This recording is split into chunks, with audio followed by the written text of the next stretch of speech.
Today we are going over social studies, the Electoral college system.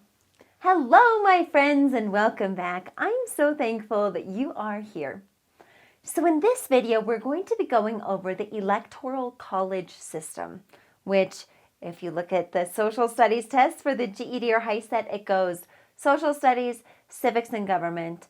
And that is exactly where this is going to fit in.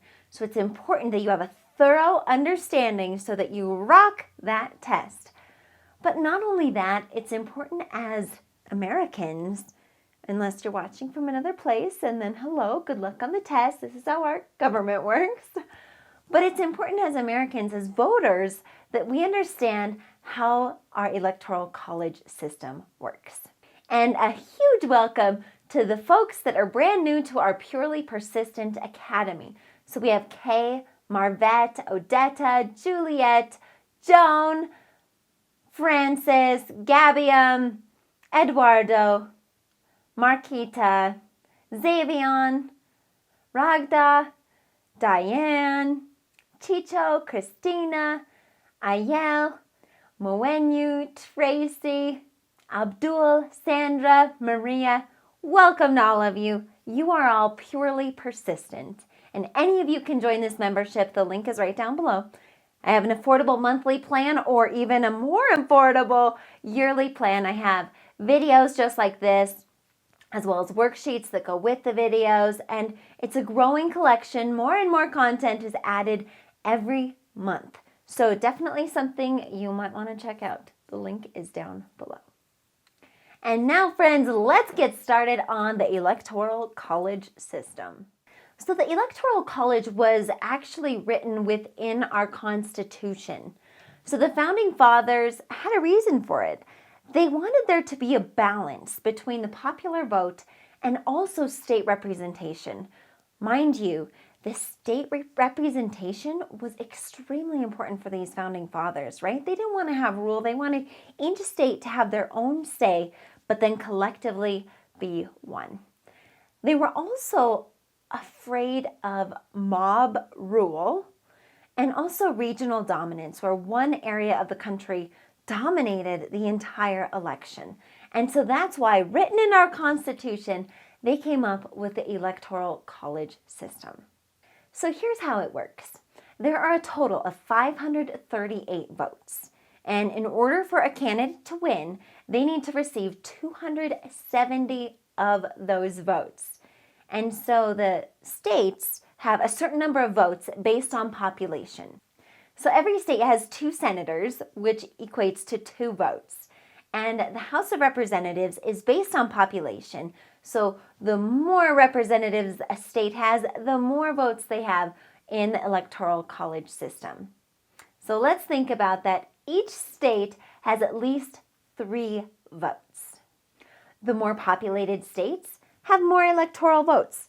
For instance, California has 55 votes right now, and Texas has 38.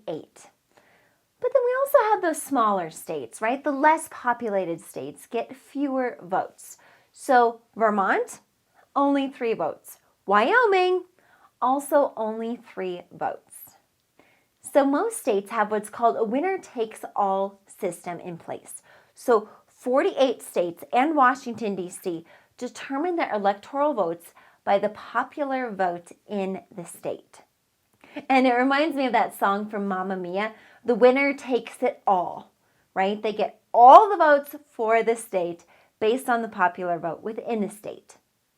But there are 2 states, my friends, that have a proportional system. So Maine and Nebraska really divide up their votes. And so some votes may go for one candidate that's running and some votes go for another candidate running. Or sometimes they all go the same. It just depends. So there's a difference between popular vote and electoral vote. So the popular vote is cast by the citizens. What most citizens agree to is the popular vote. But then the electoral vote is actually based by an elector. But most electors choose then what's popular in that state. So here's the interesting thing. A candidate can win the popular vote, but lose the Electoral College. Okay, and I'm actually going to have another video that dives into this just a little bit more, where you can see some examples, not politic examples, but a little bit more of a fun example where I hop on the whiteboard and we kind of go over a candidate winning a popular vote but losing the Electoral College vote. So our states are broken into two different types. We have swing states and safe states. So a swing state, really neither party has an overwhelming support. Okay, sometimes this state votes for one side and sometimes the state votes for the other side. So a couple examples, Wisconsin, Pennsylvania. But then we have also safe states, and these states consistently vote for one party. So a lot of times the money spent on elections and the efforts that candidates put in are really going to be more in the swing states and not as much in the safe states. So here we have the election results for the 2020 election.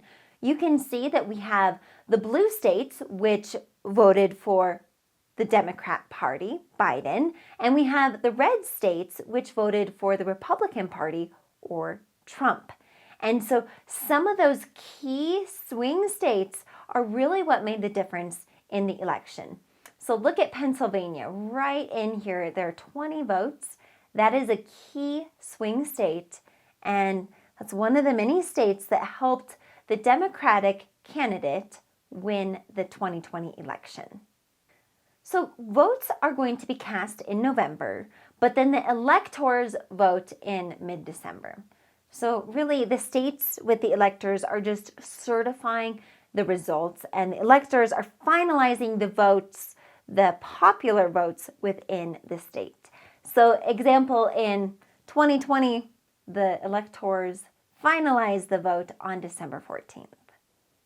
But really, there has been some controversy around the Electoral College. So sometimes people think that we should get rid of the Electoral College. Is it still relevant today, over 200 years later? So let's examine. So we have some pros. It is supposed to protect the interest of smaller states, right? All states have votes in the Electoral College. And really, it's supposed to encourage candidates to campaign across the entire country, not just in those really populated regions. But then there's also the disparity between the popular vote and the electoral outcome, because sometimes the popular vote is not who becomes president. And some states, those swing states, are really receiving disproportionate attention. So if you live in a state like Pennsylvania, you're really going to be getting a lot of attention. Whereas if you live in a state like California or Texas, you might not be getting the same attention from the presidential candidate than those other states are. So here are a few historical examples. So in 2000, George Bush ran against Al Gore. Bush won the Electoral College vote, but he lost the popular vote. And it really came down to a controversy in Florida recounting all of their ballots, because at that time, Florida was a key swing state. Another example is 2016, Donald Trump versus Hillary Clinton. Clinton won the popular vote by a couple of million. However, Trump won the Electoral College. And it's really some of those key swing states that decided that election. So it's important that you understand how the system works, the strengths, the criticisms. But more important than that, it's important that you participate as an informed voter. Do your research and really vote for the candidate that aligns with your values the most and how you are as a citizen. My friends, that is it. Thank you for being here with me today, and make sure that you go out and vote, okay? Make sure also that you believe in yourself just like I believe in you, and study up this social studies. You can do this. Okay, peace and God bless.